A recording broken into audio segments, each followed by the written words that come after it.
Nanay ka ba? O anak na minsan hindi na-appreciate ang sakripisyo ng isang ina? Sa movie na to, ihanda mo ang puso mo. Dahil ang kwento na ito, baka magpaalala sa'yo kung ano nga ba ang pinakamahalaga sa buhay. Si Louie ay isang matagumpay na abogado na sanay na nakukuha ang lahat ng gusto niya. Mataas ang posisyon, maganda ang buhay. At ang respeto ng lahat ay nasa kanya. Pero sa isang iglap, isang aksidente ang kumitil sa lahat. At dahil sa isang aksidente sa langit, binigyan siyang muli ng isa pang pagkakataon.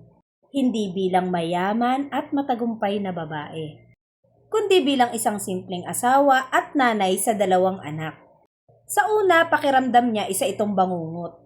Araw-araw na pagod, kakapusan sa pera, walang katapusang gawain sa bahay, at mga batang nangangailangan ng oras at pagmamahal.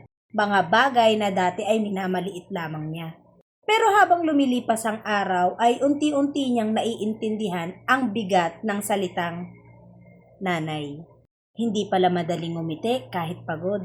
Hindi pala madaling magpakatatag kahit ikaw na mismo yung sumusuko.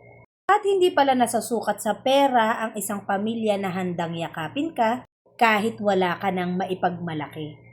Hanggang dumating ang araw na kailangan na niyang bumalik sa dati niyang buhay.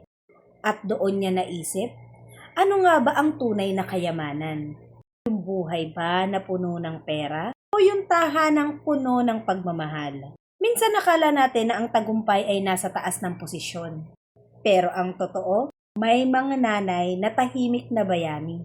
Hindi sila tumatanggap ng medalya. Wala silang sweldo sa bawat sakripisyo. Pero sila ang dahilan kung bakit may tahanang inuuwian ang bawat pagod na asawa at anak. Kaya naman habang may pagkakataon pa, yakapin mo ng mahigpit ang iyong ina. Pasalamatan mo siya. Dahil darating ang araw na maiisip mo, lahat ng pagod na tiniis niya, ginawa niya lang yun dahil mahal ka niya. At kung gusto mo mapanood ito ng buo, trending ito nationwide ngayon, available na ito sa Netflix. Kaya tara, Netflix and chill!